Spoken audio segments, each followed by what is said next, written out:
हमें यदि आप गया जी जाना चाहें तो आप गया जी जा सकते हैं। गया जी में वहाँ पंडे लोग विधिवत आपका श्राद्ध कराएंगे। फाल्गु नदी होती है, वहाँ पर श्राद्ध वहीं होता है। गय नाम का एक भक्त था भगवान का, था तो राक्षस, पर भगवान की शरण में चला गया। तो भगवान ने कहा तुम मुझसे कुछ मांग लो। भगवान ने कहा मुझे पवित्र कर दीजिए। भगवान ने कहा तुम मेरी शरण में आए हो। उसने लेटकर प्रणाम किया भगवान जी को। गय नाम का व्यक्ति था तो लेटकर प्रणाम किया। भगवान बोले तुम तो पवित्र होगे, आज से तुम्हारे ऊपर जो जो श्राद्ध करेगा अपने पूर्वजों के लिए वह भी पवित्र हो जाएंगे, तुम ऐसे ही पड़े रहना। तो उसी के शरीर में आज भी ये श्राद्ध पिंडदान इत्यादि तर्पण होता है। आज भी वो गया तीर्थ वही है, गया वही है। तो गया जी हमें जाना चाहिए। यदि आपके पिताजी का आप श्राद्ध करना चाहते हैं, पिंडदान। अच्छा, पिंडदान कब से होता है? जैसे 13वीं होती है ना, तो 13वीं के दिन भी पूजा होती है, उसमें भी पिंडदान होता है। वो पिंडदान उसको प्राप्त होता है जिसके लिए हम कराते हैं 13वीं, जो भी चला गया है। कुल मिलाकर ये कहना है कि हम बच्चों को चाहिए कि हम अपने पूर्वजों के उस ऋण को उतारें जो ऋण हमारे माथे पर है। अब कोई पिंडदान ना कर पाए, कोई गया जी जाने का पैसा ना हो, पिंडदान करने का खर्चा ना हो, माना कि कोई बहुत गरीब है, माना कि कोई बहुत गरीब है, तो वो कैसे पिंडदान करे? ना गया जी जा पाए, ना भागवत जी की पोथी करा पाए, ना कुछ काम कर पाए, वो उसके पितर कैसे तृप्त होंगे? माना कि कोई व्यक्ति बड़ा गरीब है, तो उसका भी एक उपाय है। कहते हैं कि आप दोनों हाथ उठाकर, यदि गरीब है तो अत्यधिक, कोई बेटा अपने पूर्वजों का पिंडदान श्राद्ध ना कर पाए, धन का अभाव है, तो दोनों हाथ उठाकर अपने पूर्वजों को याद करे, हे मेरे पूर्वज, हे मेरे भगवान, मेरे पूर्वजों को सदगति दीजिए। मैं इतना गरीब हूं कि मैं उनके लिए कुछ ना कर पाया। आप अपने पूर्वजों से प्रार्थना करिए कि भगवान से प्रार्थना करिए मेरे पूर्वजों को सदगति दें। और प्रार्थना करते करते यदि कोई 2 आंसू बहा देता है तो वो आंसू ही पिंड बन करके उन्हें प्राप्त हो जाते हैं, उससे ही उनकी सदगति हो जाती है। हम कहना ये चाह रहे हैं कि भले श्रद्धा के आंसू बहाओ पूर्वजों के लिए, पर कर्म करो, करो, करना चाहिए। क्या क्या कर सकते हैं आप लोग? आप लोग अपने पूर्वजों के लिए भागवत जी की पोथी करा सकते हैं। गया जी श्राद्ध तो कराना ही है, पर भागवत जी से भी हमारे पूर्वजों की सदगति, गया श्राद्ध से सदगति होती है और भागवत जी से सदगति होती है।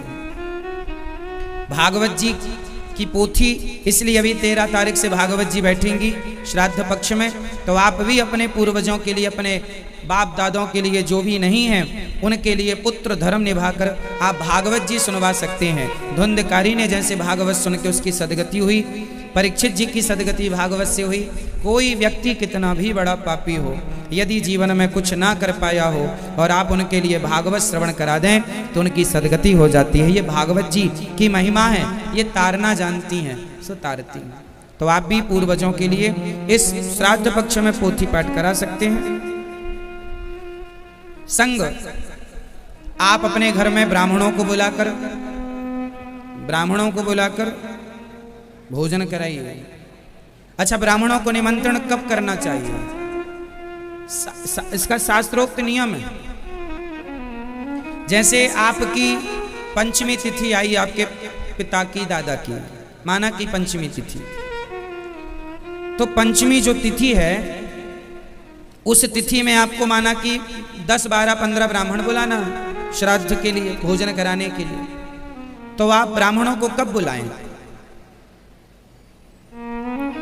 एक दिन पहले यदि बुलाएं तो उसमें एक शर्त है, यजमान को और ब्राह्मण को दोनों को, जैसे आपने आज हमें निमंत्रण दे दिया कि महाराज जी आप श्राद्ध में आना है, तो आपने किसी ब्राह्मण को कहा कि पंडित जी कल आपको श्राद्ध में हमारे घर आना है। पंडित जी ने बोला आऊंगा।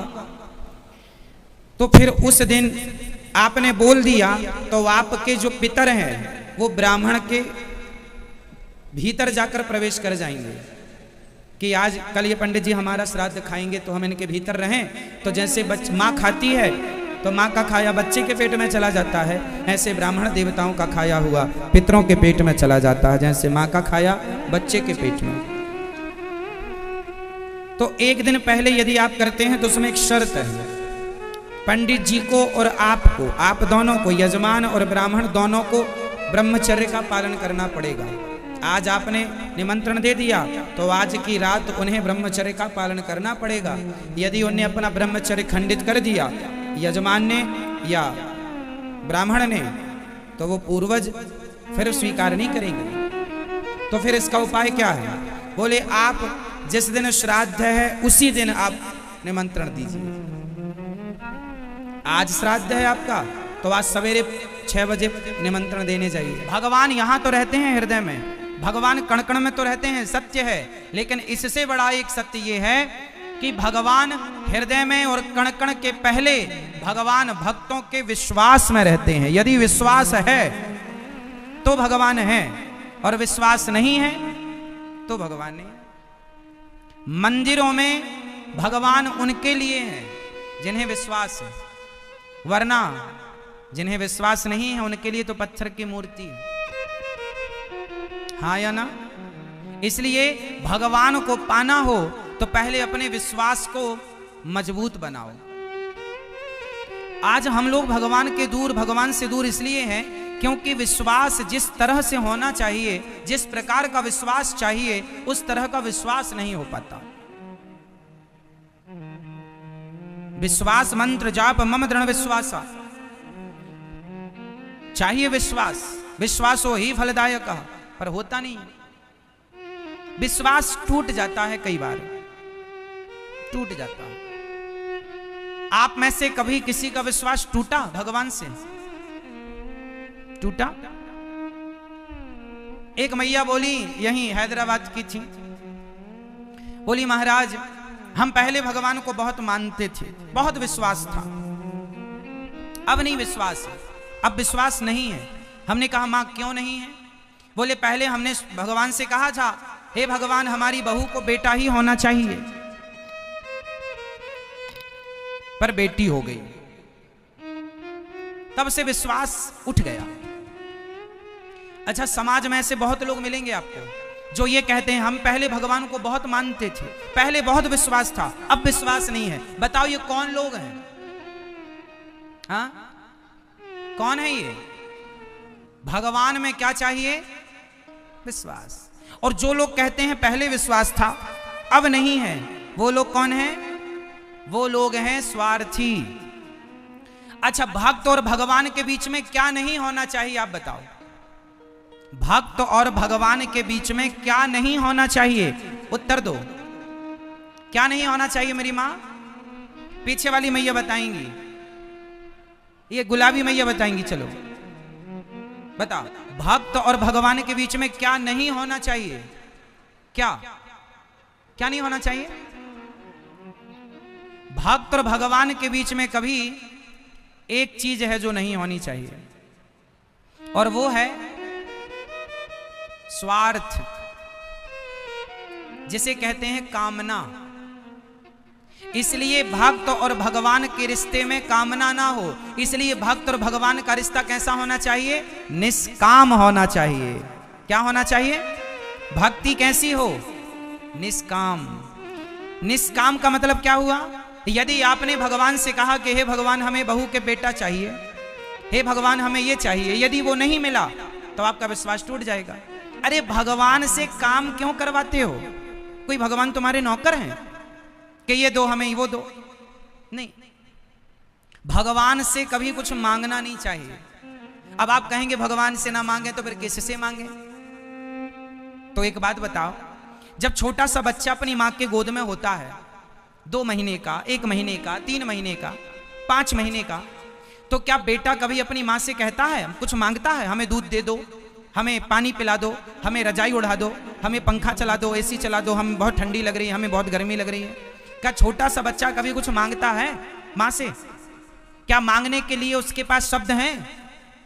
नहीं। अच्छा, छोटा सा बच्चा मां से कभी कुछ नहीं मांगता, 3 महीने का, 4 महीने का, 5 महीने का, कुछ नहीं मांगता, फिर भी उसकी मां बिना मांगे सब कुछ देती है कि नहीं? बोलो हाँ या ना? बिना मांगे मां समझ लेती है कि मेरे बच्चे को भूख लगी है कि प्यास लगी है, इसे दवाई की जरूरत है या किस चीज की। अरे सामान्य अनपढ़ स्त्री, अनपढ़ मां अपने बच्चे की हर फीलिंग, हर भावना को जान जाती है, बिना मांगे सब समझ लेती है। तो क्या भगवान अपने भक्तों के मन की बात नहीं जानेंगे कि मेरे भक्त को कब किस चीज की जरूरत है? एक बार आप उनके हो जाओ, फिर मांगने की जरूरत नहीं पड़ेगी। जो मांगते हैं वो भगवान के हुए नहीं, इसलिए मांगना पड़ता है। भिखारी को आपके घर में आकर मांगना पड़ता है, भैया 2 रोटी दे दो, भैया 10 रुपए दे दो भैया। लेकिन आपका बेटा, उसे मांगना नहीं पड़ता, वो पापा की, वो पिता की संपत्ति का अपने आप वारिस हो जाता है। पिता का जितना धन होगा वो बेटा उस धन का अधिकारी हो गया, केवल जन्म लेते ही। बोलो हाँ। भिखारी को मांगना पड़ता है, बेटे को मांगना नहीं पड़ता। बिना मांगे वो पिता की सारी संपत्ति का अधिकारी बन जाता है। क्यों? क्योंकि वो एक बार पिता का हो गया। उसी तरह एक बार भगवान के हो जाओ तो भगवान सब कुछ देने को तैयार है। विडंबना ये है कि हम भगवान के हो नहीं पाते। हम किसके होते हैं? हम संसार के लोगों के होते हैं, है ना? हम तुम्हारी पत्नी हैं, हम तुम्हारे पति, हम तुम्हारे पिता हैं। संसार के ना बनो, संसार से रिश्ता ना जोड़ो, भगवान से रिश्ता। और भगवान के इस रिश्ते में,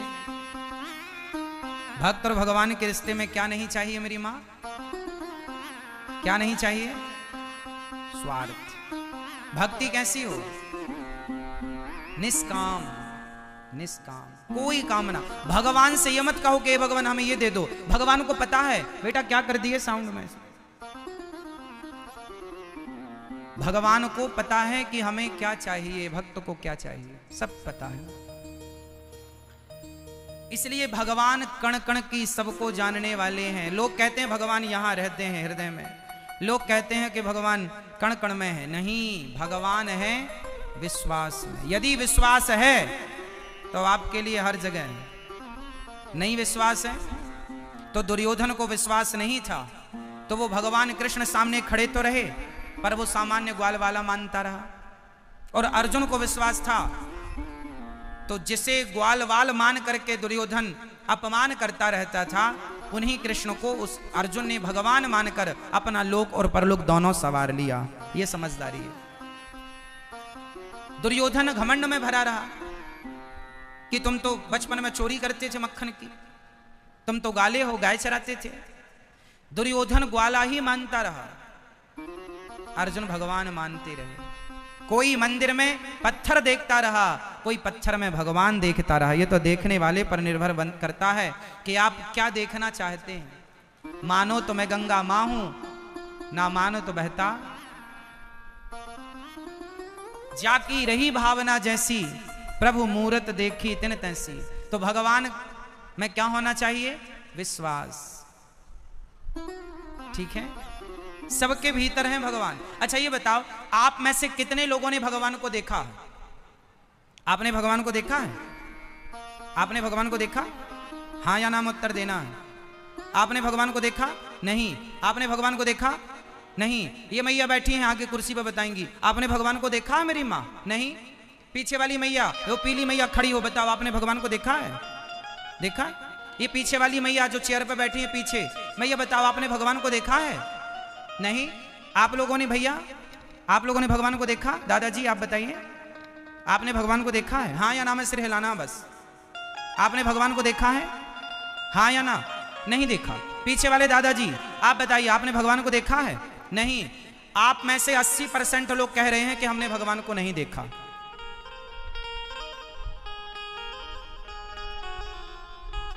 अच्छा ये बताओ, जो लोग कह रहे हैं कि हमने भगवान को नहीं देखा, मैं उनसे सवाल पूछ रहा हूं, बताओ आप मंदिर कभी गए हैं कि नहीं गए हैं? तो बताओ फिर मंदिर किसे देखने गए थे? किसे देखने गए थे? भगवान को। अभी तो आप कह रहे हैं हमने भगवान को नहीं देखा। अभी तो हम पूछ रहे थे तो आप क्या कह रहे थे, नहीं हमने तो भगवान को नहीं देखा। और फिर मंदिर किसको देखने गए थे फिर? पड़ोसी को, पड़ोसन को। फिर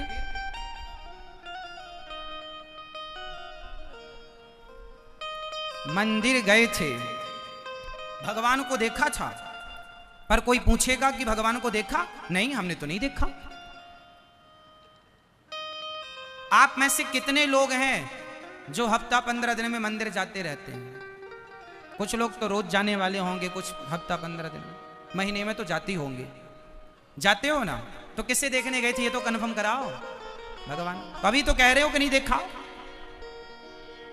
सॉरी बोलो फटाफट।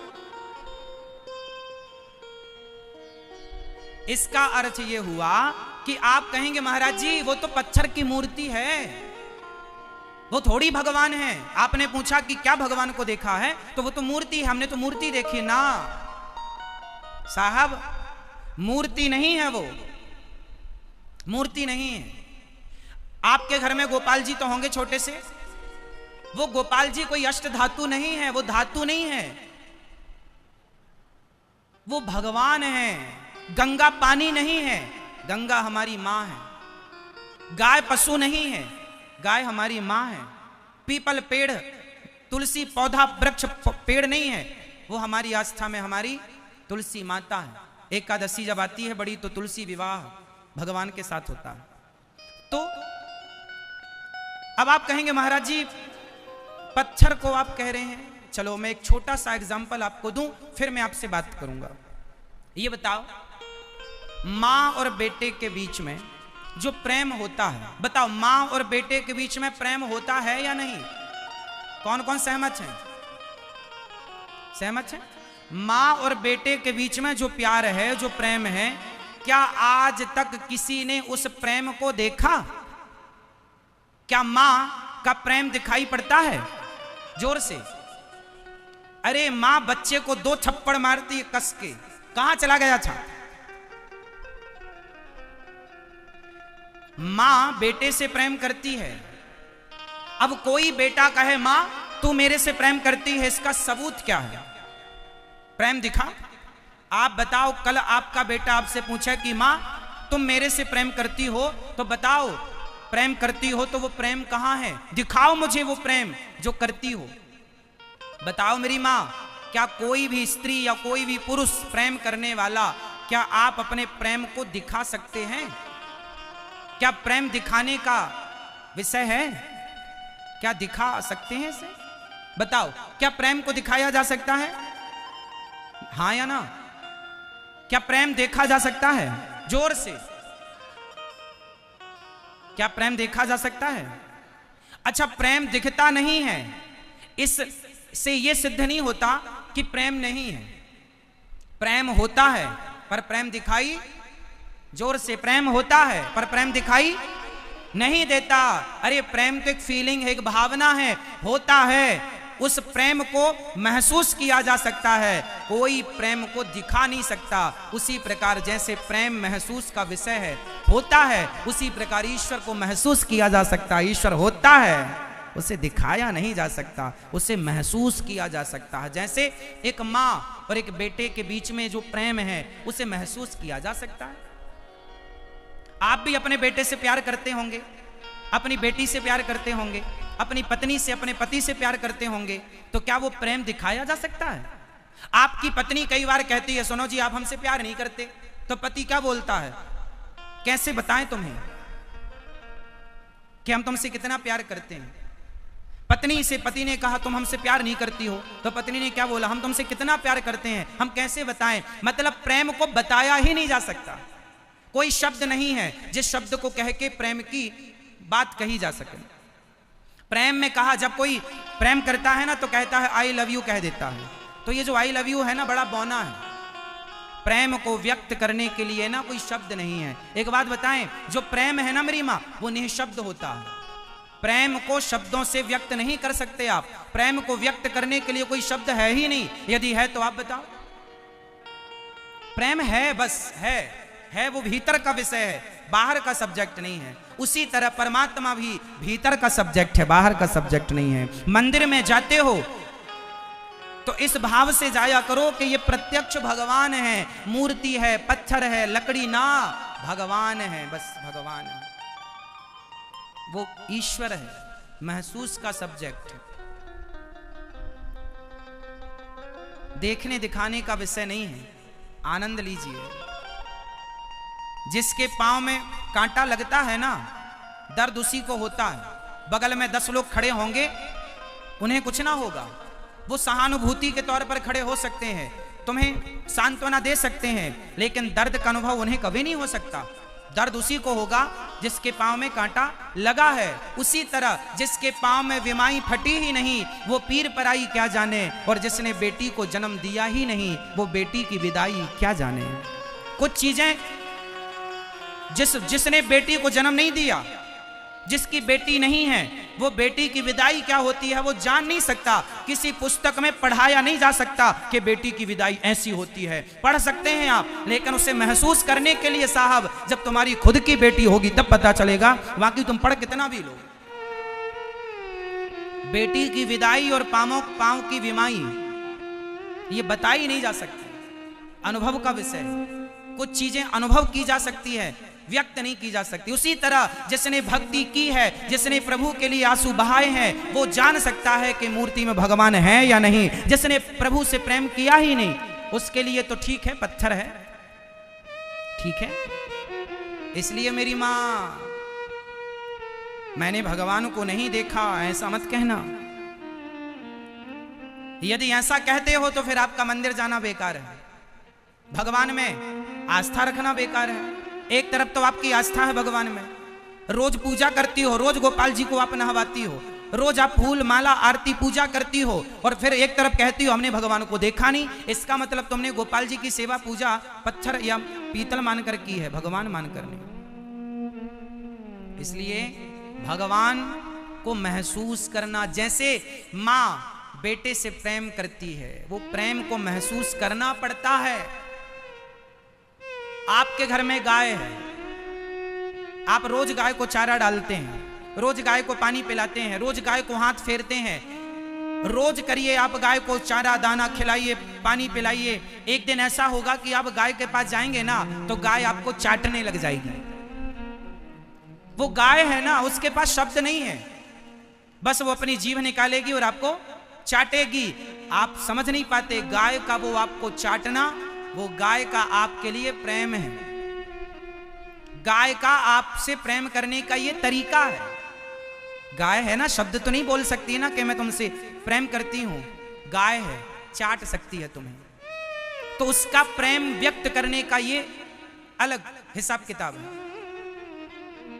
मां जब प्रेम करती है ना बेटे से, तो गले से चिपका लेती है अपने लाल को, अपने बेटे को।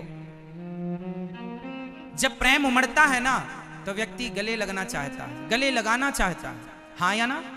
उसी तरह ये जो प्रेम है ना, ये होता है, सबका अपना अपना तरीका होता है, इसे कोई देख नहीं सकता। हाँ, गाय चाट रही है, आप थोड़ा जानकार हैं तो महसूस कर सकते हैं कि ये हमसे प्यार कर रही है। उसी तरह भगवान ने हमें 2 आंखें दे दी, 2 कान दे दिए, चलने को पांव दे दिए। अरे लंगड़ा नहीं बनाया तुम्हें, बहरा अंधा गूंगा काना नहीं बनाया, सब कुछ दिया है। इसका मतलब ये ईश्वर का प्यार है तुम्हारे लिए कि तुम स्वस्थ रहो। चलो अपने पांव से देखो, अपनी आंखों से, काम अपने हाथों से करो, वरना लोग पांव की चप्पल हाथ में पहनकर घिसटने को मजबूर हैं। आपने हैदराबाद में कभी देखा कि कुछ लोगों ने हाथ में चप्पल पहनी और घिसटने पर मजबूर होते हैं, हाँ या ना? कभी देखा होगा। कौन लोग हैं वो? आपको बेहतर बनाया है ना ईश्वर ने। तो ईश्वर ने आपको 2 पांव दिए, 2 हाथ दिए, सुंदर शरीर दिया। ये ईश्वर का प्यार है आपके लिए, है ना। जब बेटे को बड़ा दर्द होता है ना, तो मां भगवान से कहती है, भगवान ये बेटे का दर्द मुझे दे दे, मेरा सुख मेरे बेटे को दे दे। मां का वश नहीं चलता, वरना मां अपना सारा सुख उसे दे दे और उसका सारा दुख स्वयं ले ले। बस यही तो है, यही तो मां का प्यार है। इसी को तो महसूस करना पड़ता है। वो भगवान ने तुम्हें आंखें दी कि जाओ देख लो संसार को अपनी इन आंखों से, वरना तुम्हें अंधा ना बना देता। दे दिया पांव, जाओ घूम लो संसार को, इतना प्यार दिया तुमको, प्यार के तौर पर पांव दिए, वरना लंगड़ाना बना देता।